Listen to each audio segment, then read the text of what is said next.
देखिए किसी भी फंक्शन का ग्राफ कई बार लिमिट का बिहेवियर, कंटिन्यूटी, डिफरेंशिएबिलिटी सब बता देता है। अगर लेफ्ट में बिहेवियर कुछ और, राइट में बिहेवियर कुछ और है, तो आपको क्लियरली पता चल जाएगा कि लिमिट एग्जिस्ट नहीं करेगी। अगर बिहेवियर सेम है एग्जिस्ट कर देगा। जैसे एग्जांपल के तौर पे सिग्नम फंक्शन है, ये 0 पॉइंट है, 0 के राइट में आप देखेंगे कि सब कुछ 1 पे है, लेफ्ट में देखेंगे -1 पे है, limit does not exist, does not exist eight 0। But देखो सेपरेटली दोनों एग्जिस्ट कर रही हैं। राइट पे देखेंगे तो 1 है, ठीक है, और लेफ्ट पे देखेंगे तो -1 है। क्यों? ध्यान से देखिए, ये एक मोनोटोनिक फंक्शन है, नहीं है? क्या ये एक मोनोटोनिक फंक्शन है? Yes sir. यस। है ना? या कॉन्स्ट। मोनोटोनिक है। अब जब आप इसको करते हैं, तो जहां भी कभी भी आपको ब्रांच फंक्शन डील करना हो, ब्रांच फंक्शन का मतलब होता है जहां आपकी एक से ज्यादा ब्रांचेस में, डोमेन में फंक्शन डिवाइड होता है। जैसे ग्रेटर देन 1, 1 और 1 के आगे कुछ और है, 1 के पहले कुछ और। देखो अब यहाँ पे इस इक्वलिटी का क्या लेना देना है? इक्वलिटी जो है वो आपकी काम आती है कंटिन्यूटी में, ये काम आती है कंटिन्यूटी चेक करने में, क्योंकि फंक्शनल वैल्यू आपको चाहिए होती है ना। सिमिलरली यहाँ इक्वलिटी, ये भी कंटिन्यूटी में, और ये जो पॉइंट की इक्वलिटी है ये भी कंटिन्यूटी चेक करने में काम आती है। लिमिट में आपको सिर्फ किसी पॉइंट के, जैसे 0 है यहाँ पे, तो लेफ्ट और राइट में, ठीक है। तो ये ग्राफ कुछ इसका था। साइन और कॉस का अगर आप ग्राफ नहीं भी बना पाएंगे तो आप फिर भी वैसे भी कर सकते हैं। वैसे डेफिनेशन क्या है लेफ्ट हैंड ट्वेल्थ वाले बच्चों वाली? Limit h tends to 0 f of x minus h, और राइट हैंड लिमिट में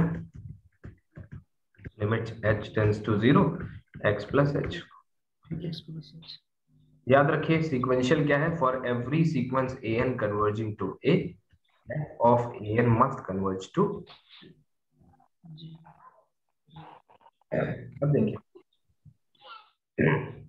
ये साइन एक्स और फिर ये है साइन एक्स, और कॉस एक्स देखेंगे तो कहां से शुरू होता है? 0 के लेफ्ट में है ना कॉस, तो ये आप खुद देख के बता सकते हैं। आयुष है क्या यहाँ पे? आयुष? Yes sir. तो आयुष आप बताइए, ये 0 से, ये जो x इक्वल्स टू 0 है, यस सर। ये राइट में आपको क्या बिहेवियर दिख रहा है और लेफ्ट में क्या दिख रहा है? क्या इसकी limit exist sir right, sir limit exist नहीं करेगा सर। ओके, कैसे? सर राइट में इसका सर वैल्यू y की तरफ ज्यादा जा रहा है, और सर मतलब कि नहीं कर पाएगा क्योंकि एक वैल्यू एक कंटिन्यूअस नहीं हो पा रहा है ना सर। एक ऊपर की तरफ जा रहा है और एक नीचे की तरफ जा रहा है, मतलब कि दोनों दूर जा रहा है। ओके, कहने का मतलब ये है कि एक बार वैल्यू आपको यहाँ नीचे ही मिल जाएगी जब आप राइट में और होंगे, एक बार ऊपर में। और एक यस सर। बार जब आप लेफ्ट में होंगे तो वैल्यू यहाँ कहीं मिलेगी। ये तो ये दोनों वैल्यू यस कम। सर। गलती से आपने एक शब्द इस्तेमाल किया कंटिन्यूअस नहीं है, तो अब यस सर वो। पोइट्री खराब हो जाती है। पोइट्री खराब इसलिए हो जाती है क्योंकि अभी तो हम लोग लिमिट की बात कर रहे हैं ना। Yes sir. की बात नहीं, सिर्फ लिमिट के बारे में कि लेफ्ट में लिमिट की वैल्यू जो है लेफ्ट से किसी और पॉइंट को, राइट से किसी और पॉइंट को अप्रोच करती है। अब देखिए सेकेंड, ये x upon greatest integer x, ठीक है। उम्मीद करता हूँ बहुत सारे लोगों ने कर लिया होगा। इसको जानने के लिए एक बात बताइए, जैसे फंक्शन दिया हुआ है, अगर कोई फंक्शन दिया हुआ है g x upon h x form में, ठीक है, कॉम्प्लेक्स में ऐसे फंक्शंस को कहते हैं हम लोग रैशनल फंक्शन, ठीक है, कॉम्प्लेक्स एनालिसिस में। अगर फंक्शन रैशनल है, ठीक है, ये थोड़ी बड़ी 12th स्टैंडर्ड की बेसिक इंफॉर्मेशन है जो आपको होनी चाहिए। अगर फंक्शन रैशनल है तो इसका डोमेन कैसे डिसाइड होता है? तो इसका डोमेन पूरा not equals to 0। Such that all points जिनके लिए एच एक्स जो है वो 0 है। यानी कि आपको क्या करना है, कौन से पॉइंट्स यहाँ पे लिख देता हूँ, कौन से पॉइंट्स अवॉइड करने हैं? सिर्फ आपको f x sorry h x not equal to 0, sorry h x equal to 0, ये पॉइंट अवॉइड करने हैं। अगर मैं इस क्वेश्चन को x upon greatest integer x के फॉर्म में लिखूं तो मुझे सिर्फ इतना देखना है कि ग्रेटेस्ट इंटीजर x कहाँ 0 होता है, राइट? जीरो तो बताइए कहाँ पे 0 होगा? सर 0 से 1 के करीब तक, यानी ठीक 0 है, से ओपन इंटरवल, 0 क्लोज इंटरवल, 0 से ओपन इंटरवल 1 तक, बिल्कुल बिल्कुल। Close open. अगर आप इसका ग्राफ देखेंगे तो ये 1 के पहले और 0 से शुरू होके 1 के पहले यहाँ ओपन रहता है, यानी जब जब x आपका 0 से 1 के बीच में होगा ग्रेटेस्ट इंटीजर आपका 0 होगा, राइट? इसका इसका डोमेन क्या होना चाहिए? क्या होना आर चाहिए? Minus All real number are minus closed interval 0 to 1 open. Better be right like that. 0 to 1 open. इस बार हमारे दिमाग में सिर्फ 0 आ रहा था सर। हाँ, क्योंकि ये क्वेश्चन इसलिए रखा गया था, बहुत बार लोग जो है वो आंसर में 0 लिख जाएंगे, मतलब r-0 है ना, इसलिए आर माइनस 0, हम भी आर माइनस 0 लिख देते सर। बहुत सारे लोग इसको r-0 लिख देते हैं। √hx, इसमें सिर्फ आपको क्या अवॉइड करना होता है? Avoid negative sir. Negative. केवल इन पॉइंट्स को अवॉइड करना होता है। जैसे कि आपने कहे what is the domain of, question है what is the domain of square root of sin x। तो आप मुझे बताइए, take your time 20-30 seconds and let me know. Okay, तो algebra of limits, algebra of limits. तो algebra of limit में आपको let limit x tends to a fx is L and limit x tends to b, sorry b नहीं a, gx is m, then तो बताइए क्या लिखवाने जा रहा हूं मैं? अगर आप लिमिट निकालना चाहें किस पे? अल्फा f, देखना कैसे लीनियर कॉम्बिनेशन डिफाइन होता है, alpha f plus minus beta g x, ये है तरीका लिखने का, ठीक है? यानी कि क्या लिख रहा हूं मैं? Limit x tends to a, इसको नोटिस करिएगा ये, ठीक? फिर इसको ऑपरेट किया जाता है x के साथ, तब ये बनता है alpha fx plus beta f Beta dx. G of x. ठीक, तो इसकी लिमिट जो होगी वो alpha l plus Alpha L plus minus beta m। beta m. इसको आप बड़ी आसानी से प्रूव कर सकते हैं, ठीक है? कैसे प्रूव करोगे? वाया डेफिनेशन, ठीक है? वाया डेफिनेशन प्रूव कर सकते हो, करवाया है इसको मैंने पहले, है ना?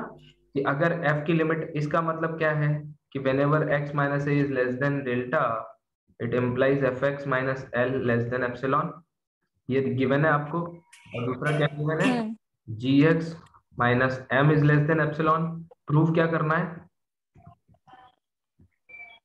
क्या प्रूफ करना है? Alpha f plus beta g x minus l minus m, ये एप्सिलॉन होना चाहिए whenever x minus a is less than delta। कर लोगे इसको प्रूफ? आसान है वैसे। सर इसमें एप्सिलॉन जो है ना सर, दोनों फंक्शन के लिए एक ही लेंगे सर, कोई जरूरी तो नहीं होगा सर इसलिए। हाँ, तो इसको अपना ये लीजिए, एप्सिलॉन प्राइम कर लेंगे, आपको ये प्रूव करना है, और ये एप्सिलॉन डबल प्राइम मान लीजिए इसको, ठीक है? ये प्रूव करना है आपको। कुछ का कुछ आ जाएगा सर एप्सिलॉन। अब देखिए, इसका कहने का मतलब आप ये समझ गए हैं कि ये कुल मिला के मुझे कुछ छोटा लिखना है, तो मैंने इसको एप्सिलॉन लिख दिया, ठीक है? तो कंसीडर, चलिए एक करके दिखा देता हूँ, ठीक है? अब अल्फा एफ एक्स या अल्फा एफ, ठीक है, एफ एक्स माइनस, ठीक है, okay, alpha F plus beta G L minus ये एल, ठीक है, अल्फा एल, ओके। अच्छा, अल्फा एल होना चाहिए ना भाई, यहाँ पे अल्फा और बीटा, ये लिमिट है ना इसकी, Alpha L minus beta m. हाँ वही मैं सोचूं, इसको कुछ गड़बड़ हो रहा है। सो अल्फा एल इसको एक साथ ले लिया plus beta g x minus ये क्या है बीटा एम इसको एक साथ ले लिया। ठीक, अब क्या करोगे ट्रायंगल इनइक्वालिटी। ट्रायंगल इनइक्वालिटी में alpha f x minus alpha L फिर beta g x minus beta M. अब क्या करोगे alpha f x minus L plus beta बाहर जी एक्स माइनस एम। अब देखो, अब आपसे कोई पूछता है कि नेक्स्ट स्टेप क्या होगा, तो आप कहोगे कि सर हम लोग इसको alpha into epsilon plus beta into epsilon prime कर सकते हैं। मैं पूछता हूँ कि ऐसा क्यों कर सकते हो? और किसने कह दिया कि अब इसको ऐसे लिख लो? कैसे, मतलब how can you justify this? Because inequality है सर, एंड अपन ने पहले ही अज्यूम किया है कि mod F of x minus L is less than epsilon है। लेकिन कब अज्यूम किया है ये भी तो देखिए। whenever x minus a is less than delta। ठीक, जब F x minus L less than epsilon. मतलब हाँ वही मैं कह रहा हूँ कि ये जब तक कंडीशन नहीं आएगी, है ना, तब तक ये नहीं लिख सकते। नहीं बिल्कुल। तो क्या हमारे केस में हम लोग अज्यूम कर लें कि x minus A is less than delta? Yes मतलब हम ये मान के चलें, और अगर मान के चलो तो क्यों मान के चलें आप बताइए। क्योंकि सर डेल्टा के लिए ही सर तो हम मतलब कि एप्सिलॉन चूज करते हैं सर। इसको थोड़ा और बेटर आर्ग्यूमेंट के साथ कहिए, है ना। सो बेटर यू से सर जब हम लोग लिमिट की चर्चा करते हैं और ये प्रूव करना चाह रहे हैं कि क्या इस फंक्शन की, कौन से फंक्शन की, alpha f x plus beta g x, इसकी लिमिट जो है वो ये है, इसको प्रूव करने के लिए हमको इनपुट तो ए के पास ही रखना पड़ेगा ना, यस सर। है ना। इसलिए यहाँ पे हमें अज्यूम करना पड़ता है, क्योंकि इनपुट को तो हम अज्यूम करते हैं ना, तब तो आगे बढ़ेंगे। और जैसे ही हमने ये अज्यूम किया हम लोग ये लिख लेते हैं। अब अगला स्टेप क्या है, तो आप ये पाएंगे कि अगला स्टेप है alpha epsilon plus beta epsilon prime को हम लोग क्या मान लेते हैं, एप्सिलॉन डबल प्राइम। क्यों? अब ये कोई छोटा नंबर है, ये भी कोई छोटा नंबर है, तो रिजल्ट भी तो कोई छोटा नंबर आएगा ना। उसको हमने कुछ और मान लिया, और हमें यही तो प्रूव करना था कि ये डिफरेंस एक छोटा नंबर है। भाई ये भी आर्बिट्री जीरो हो जाएगा, ये भी भाई दिस गोज टू जीरो, यही तो होता है। Alpha is small enough, sorry epsilon, ना ये दोनों के साथ होता है, डेल्टा और एप्सिलॉन। मतलब कितने छोटे चूज करते हैं उनको देख लीजिए, है ना, ये नोट करके लिख लीजिए, सब में काम आएगा।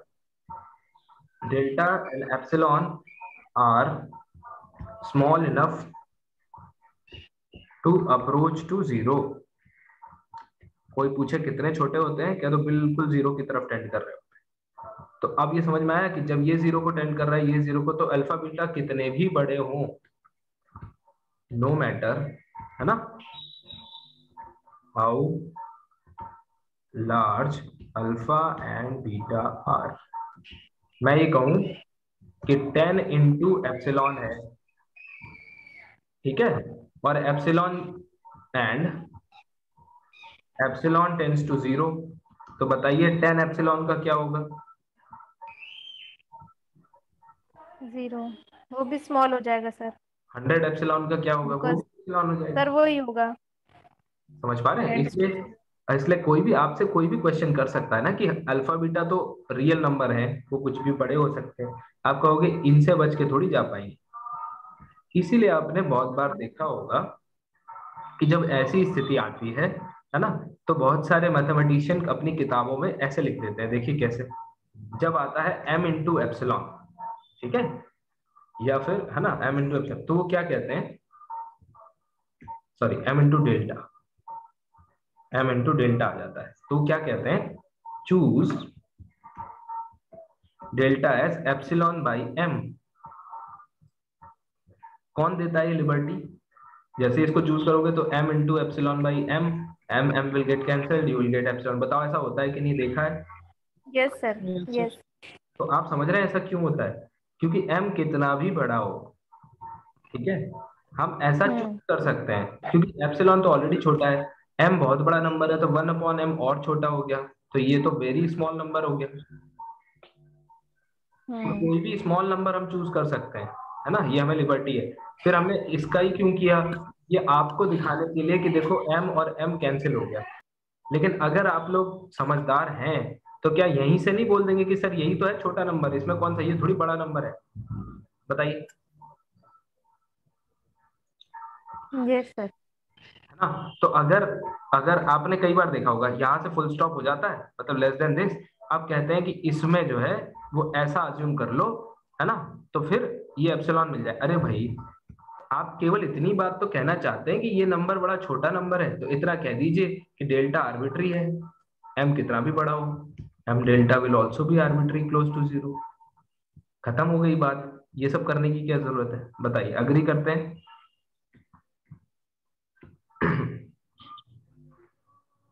Hello, yes yes sir.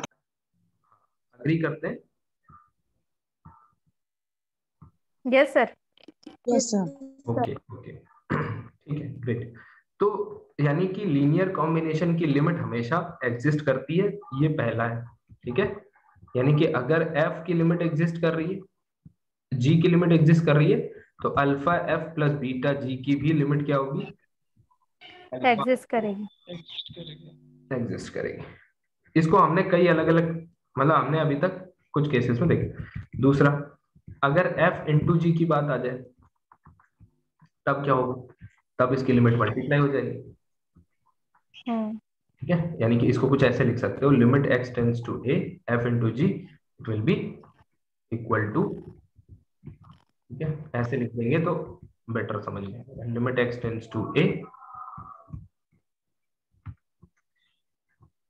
Equal to l, ठीक। हाँ, प्रोडक्ट ऑफ लिमिट, हाँ ये प्रोडक्ट रूल है, ठीक है। Division L/m। हाँ, l/m provided m is not equals to 0। provided m is non-zero and gx is also not zero। But बहुत सारे लोग ऐसा कहते हैं कि ये लिखना बेकार है, और उनमें से मैं भी शामिल हूँ, मुझे भी लगता है इसके लिखना बेकार है। क्यों, सॉरी ए लिखो इसको, क्योंकि क्या मुझे g ऑफ a पे वैल्यू से मतलब है, बताइए। अगर मैं लिमिटिंग वैल्यू देखना चाह रहा हूं तो क्या मुझे फंक्शनल वैल्यू को कंसीडर करना चाहिए? यहाँ कंटिन्यूटी की तो नो बात सर, नहीं। नो कंटिन्यूटी की बात नहीं हो रही सर, उसकी लेफ्ट हैंड लिमिट और राइट हैंड लिमिट ही देखना है अपन को। तो we should not bother about this, बस एल एम जीरो नहीं होना चाहिए, ठीक है ना। अगला, Yes, अगले sir। पॉइंट पे आते हैं, लिमिट कॉम्पोजिशन की लिमिट क्या होगी। अच्छा, इस पे बात करने से पहले अगर मैं आपसे कुछ काउंटर चीजें पूछूं, अगर मैं आपसे कहूं f की लिमिट एग्जिस्ट कर रही है, ठीक, g की लिमिट डज नॉट एग्जिस्ट है किसी पॉइंट पर, exist at x equal to a, does not exist at x equal to a, तो बताइए f प्लस जी या f माइनस जी की लिमिट के बारे में a पे डज नॉट एग्जिस्ट होगा सर। कैसे कह सकते हैं? सर डेविल बीन आपने बताया था ना, जो नेगेटिव होगा। हाँ, very good very good, so this is table rule, है ना। डाइवर्जेंट में इंफिनिटी में सर कुछ भी हो जाए तो क्योंकि एक ने आके खराब कर दिया भाई, मामला खराब हो गया, ठीक है, तो अभी तो फिर गड़बड़ हो जाएगा इसका मतलब। लेकिन अगर मैं आपसे पूछूं f की limit does not exist, g की लिमिट डज नॉट एग्जिस्ट, अब बताइए f प्लस जी या f माइनस जी, इसके बारे में हम लोग कुछ नहीं कर सकते हैं सर। एक चीज कह सकते हैं कि मे एग्जिस्ट, मे एग्जिस्ट, कह दिया, श्योरली डज नॉट एग्जिस्ट, इसमें मे एग्जिस्ट, एग्जाम्पल बताओगे इसका? डाइवर्जेंट फंक्शन को ले लिया सर, माइनस देखो इंफिनिटी। सीक्वेंस, हमने सीक्वेंसेस में भी देखा, हमने सीरीज में भी देखा, क्या देखा ऐसा कि जब जैसा दोनों, सर +1 और -1 इस तरह से आ जाए तो वो 0 हो गया। Very good very good. तो देखो, अगर एक fx आप ले लो डिरिक्ले फंक्शन, ठीक है, देखना, और दूसरा क्या ले लो, उल्टा डिरिक्ले उल्टा ले लिया, -1, जोड़ देंगे सर। और जोड़ दो, +1 जीरो आ गया, 0 हो जाएगा सर, है ना। एग्जिस्ट हो गया। तो f plus zero is through, f plus g through out zero limit exist कर गई। इसका मतलब आपने एक रूल देखा, अगर दोनों सेम नेचर के हैं तो लिमिट एग्जिस्ट करने के चांस होंगे, अगर डिफरेंट नेचर के हैं तो नहीं होंगे। ठीक, जैसे एक क्वेश्चन बहुत पूछा जाता है, सम ऑफ बाउंडेड फंक्शंस, ठीक, sum of bounded function, sum या फिर difference to bounded functions, will it be bounded? पहला क्वेश्चन। दूसरा क्वेश्चन है sum difference of monotonic functions,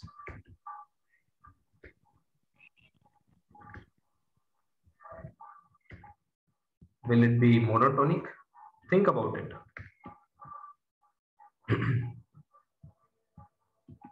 analysis में टाइम क्यों लगता है पढ़ाने में, पता है आपको? क्योंकि मुझे आपको 12th लेवल पे भी लेके जाना होता है, वहां की चीजें भी सुधारनी है ना भाई, है ना, इसलिए टाइम लगता है। अभी मुझे अलजेब्रा पढ़ाना हो तो मेरे लिए आसानी है, क्योंकि मुझे ये नहीं बताना कि 12th में आपने क्या पढ़ा था, पढ़ा ही नहीं है अलजेब्रा, जो पढ़ रहे हो अभी पढ़ रहे हो। हाँ तो बताइए सर फर्स्ट वाला मे नॉट हो सकता है सर, नहीं, डिफरेंट फंक्शंस है, always always true, always bounded. Yes, because अगर पहला फंक्शन बाउंडेड है इसका मतलब क्या है, चलो देखते हैं, प्रूव कर लिया करो। अच्छा दोनों बाउंडेड फंक्शन है और हाँ, दोनों का अपन ऐड सम कर रहे हैं, जब सम और देखिए डिफरेंस। सम और डिफरेंस कर रहे हैं, इवन अगर आप प्रोडक्ट भी कर देना तो भी कोई यस सर, दिक्कत नहीं ठीक है। ठीक ठीक है, ऑलवेज बाउंडेड होगा सर। मैंने डिफरेंट मतलब वो फंक्शंस डिफरेंट है इस तरह से लगा मुझे, सम और डिफरेंस ऑफ बाउंडेड फंक्शन है, डिफरेंस, हाँ, plus minus, always bounded sir. है ना, क्योंकि देखिए इसको सॉरी इसको प्रूव कर सकते हैं। वैसे ऑनलाइन में एक फायदा है, अब मेरे को चाहे ओमिक्रॉन हो या भी कोई भी वायरस इन्फेक्ट कर गया हो, आपको डरने की कोई जरूरत नहीं, आप आराम से पढ़ सकते हैं। ये ऐसा ऑनलाइन मत बोलिए सर, नहीं, ये ऑनलाइन भी बी फायदा सेफ। है। देख, अब देखिए अगर हम ये बोले कि ये सम है, डिफरेंस है और प्रोडक्ट है, ठीक है, चलो सम और डिफरेंस के लिए एक साथ प्रूव कर लेते हैं, यानी लीनियर कॉम्बिनेशन के लिए अपन एक साथ प्रूव कर लेते हैं, देखिए क्या होगा। ये देखो, ठीक है ना, अब यहां से आप इसको लिख सकते हैं alpha times f x plus beta times g x. अगर एफ बाउंडेड है तो अल्फा टाइम्स एम एग्जिस्ट करेगा, प्लस बीटा टाइम्स जी अगर बाउंडेड है तो दूसरा सपोज एम प्राइम एग्जिस्ट करेगा। अब दोनों ही ये बाउंडेड नंबर है, तो आपको नहीं लगता कि ये भी एक बाउंडेड बाउंडेड नंबर हो है? जाएगा, तो यस इसको सर। कोई एम डबल प्राइम दे दो, ठीक हो गया प्रूफ। सिमिलरली अगर आपको प्रोडक्ट के लिए प्रूफ करना है तो आप बताओ प्रोडक्ट का बाउंड क्या होगा, जल्दी बताओ। f into g of x is less than equals to l इसको into m। ये इनइक्वालिटी तो बहुत आसान है ना, और मोस्टली जो है वो स्प्लिट मतलब मोस्टली इक्वल ही होती है। आई थिंक मैंने लेफ्ट ज्यादा ही लगा दिया। ये हो गया m into m prime, m into m dash। अब दोनों ही फाइनाइट नंबर है तो ये भी एक फाइनाइट नंबर ही होगा, यस सर, बाउंडेड हो गया। ये हो गया, ठीक है, प्लीज म्यूट योरसेल्फ। चलो, डिवीजन में भी तो हो जाएगा सर, जब ये एम डैश अगर 0 के बराबर ना हो। हाँ अभी देखो डिवीजन में क्या होगा, अभी दिखाते हैं आपको, देखिए डिवीजन में क्या होगा, व्हाट अबाउट डिवीजन, देखना, और ये एग्जांपल हमेशा याद रहना चाहिए, ठीक है। एक फंक्शन आपने लिया f x which is 1, x belongs to open 0 1, बताइए बाउंडेड है? Yes sir. फंक्शन आपने ले लिया एक्स, एक्स बिलोंग्स टू 0 1, बताइए बाउंडेड है? अनबाउंडेड है सर, नहीं बाउंडेड है सर। डोमेन देख लीजिए, बाउंडेड है। डोमेन के अंदर बाउंडेड बाउंडेड है ना। नाउ डिवाइड करो इनको, एफ एक्स अपॉन जी एक्स का क्या हाल होगा देखो, दिस इज 1 बाई एक्स, ठीक है, 1 by x and x belongs to 0 1, बताइए will it be bounded? Sir ये तो x 0 की तरफ टेंस करेगा तो ये इंफिनिटी की तरफ टेंस हो जाएगा सर। हाँ, इधर की तरफ तो बाउंडेड है, बट जैसे ही आप इधर चूज करेंगे x तो ये अनबाउंडेड हो जाएगा, ठीक है। So this is unbounded function as x approaches to 0।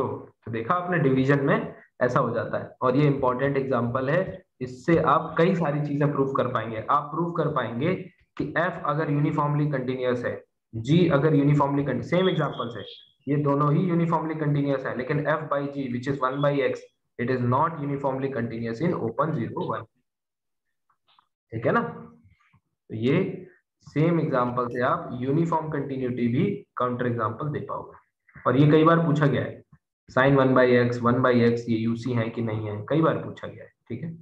हम लोग करेंगे, बहुत आसान है इनको प्रूव करना, नॉट अ बिग डील, ठीक है। चलो आगे बढ़ते हैं, अब बात करते हैं मोनोटोनिसिटी पे, ठीक है। और ये मुझे लग रहा है आज दिन का आखिरी हमारा डिस्कशन है। सेकंड तो ऑलवेज ट्रू, ठीक है, always true, not for division, ठीक है। डिवीजन के लिए हमने आगे देख लिया।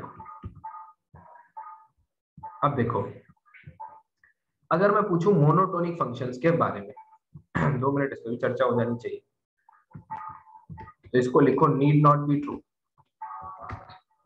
जबकि फील होता है कि होना चाहिए, ठीक। इसमें थोड़ा सा वर्ड्स प्ले है, आपको फील हो रहा होगा ना, सर एक फंक्शन बढ़ रहा है, उसमें दूसरा बढ़ता हुआ फंक्शन ऐड कर दिया तो रिजल्ट तो बढ़ता हुआ आना चाहिए, बताओ लगता है कि नहीं लगता है। एक फंक्शन घट रहा है, दूसरे घटता हुआ फंक्शन डिक्रीज कर दिया, ऐड कर दिया, तो क्या दूसरा भी तो डिक्रीज ही आना चाहिए, लगता है। बट यहां तक बात भी ठीक है, पर क्या मैंने मोनोटोनिसिटी में ये निकाला कि दोनों का नेचर सेम होना चाहिए, क्योंकि मोनोटोनिसिटी का मतलब है इंक्रीजिंग और डिक्रीजिंग। अगर मैंने चालाकी से एक इंक्रीजिंग ले लिया और दूसरा डिक्रीजिंग ले लिया, बताइए क्या रिजल्ट आए, हो गया ना चौपट। देखो कुछ भी नहीं बोल सकते। हाँ, अभी देखिए कैसे, कांट से, ठीक है। तो बी पार्ट पे हम लोग चर्चा कर रहे हैं। अगर मैंने एफ एक्स ले लिया एक्स, और याद रखना जितने भी बड़े बड़े रिजल्ट हैं इनमें यही छोटे छोटे एग्जांपल्स आपको याद रखने हैं। कभी आपको मुश्किल से पूरे एनालिसिस में 10 एग्जांपल है, ठीक है, इन 10 एग्जांपल से पूरा रियल एनालिसिस हो जाएगा, केवल 10। यही 1 by x है और यही अब देखो gx जो है वो आपने क्या ले लिया, ग्रेटेस्ट इंटीजर x। दोनों मोनोटोनिक है या नहीं, ठीक है, यस सर। दोनों मोनोटोनिक है। लेकिन अगर मैं, ये भी मोनोटोनिक है और ये भी मोनोटोनिक है, बट अगर मैं x minus greatest integer x रख दूं तो क्या ये मोनोटोनिक है? नो सर, ये तो कर्ली एक्स वाला फंक्शन हो जाएगा। एग्जैक्टली, क्योंकि ये क्या है, कर्ली एक्स, और कर्ली एक्स मोनोटोनिक नहीं था, ये आपने देखा था,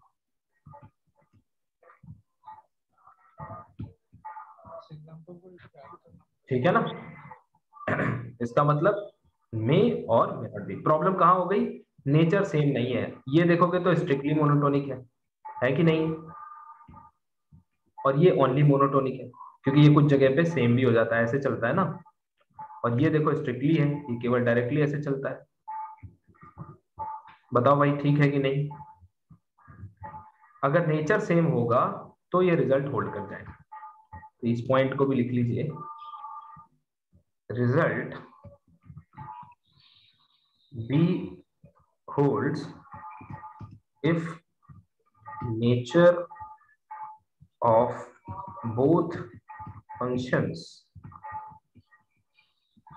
is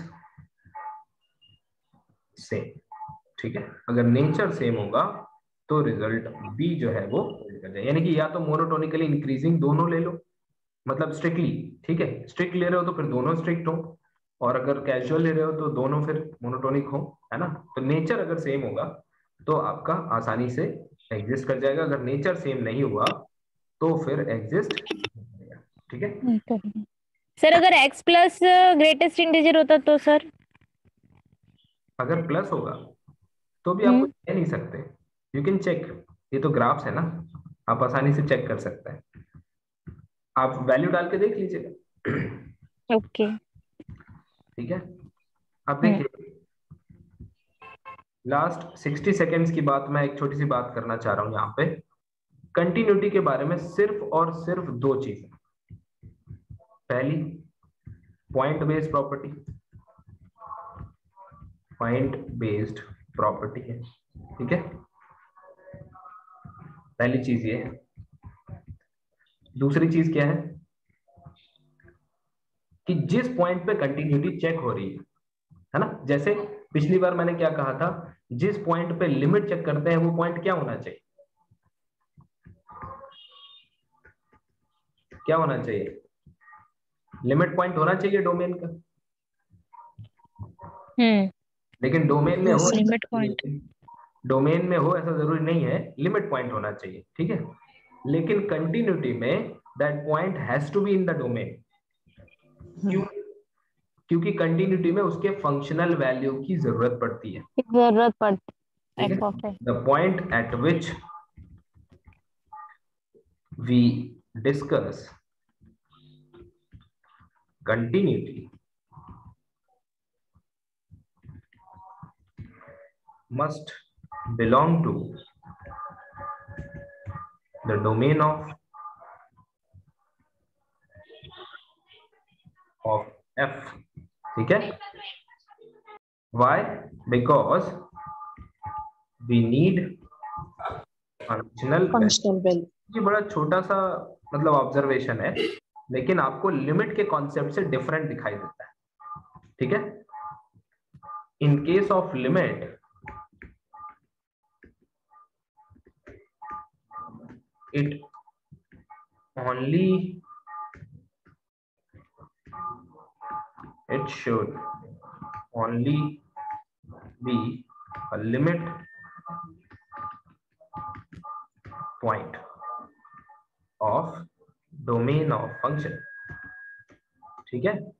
अच्छा, आप कहोगे सर क्या इसमें, चलो ये मान लिया कि इसमें डोमेन मतलब डोमेन में होगा नहीं होगा अलग बात है, इसमें डोमेन में जरूर होना चाहिए, must belong to the domain. तो आप पूछोगे सर क्या इसमें लिमिट की जरूरत है, लिमिट पॉइंट होने की जरूरत है, मतलब क्या डोमेन में होने के साथ साथ उसको लिमिट पॉइंट होना भी जरूरी है? क्यों? क्योंकि सर लेफ्ट हैंड लिमिट और राइट हैंड लिमिट तो यहाँ भी चेक करते हैं, फिर इसको फंक्शनल वैल्यू से मैच कराते हैं और फिर लिमिट निकालते हैं। तो मैं यहाँ आपसे कहूंगा अगर डोमेन में तो होना चाहिए, लिमिट पॉइंट हो अच्छी बात है, लिमिट पॉइंट नहीं भी है तो भी चल जाता है, ठीक है। कैसे? यानी कि आइसोलेटेड पॉइंट पे भी कंटिन्यूटी डिस्कस की जा सकती है क्या? So can we discuss the concept of continuity at isolated points? Answer is very much yes. We can discuss and we will discuss in the next class. So thank you for joining. See you all tomorrow.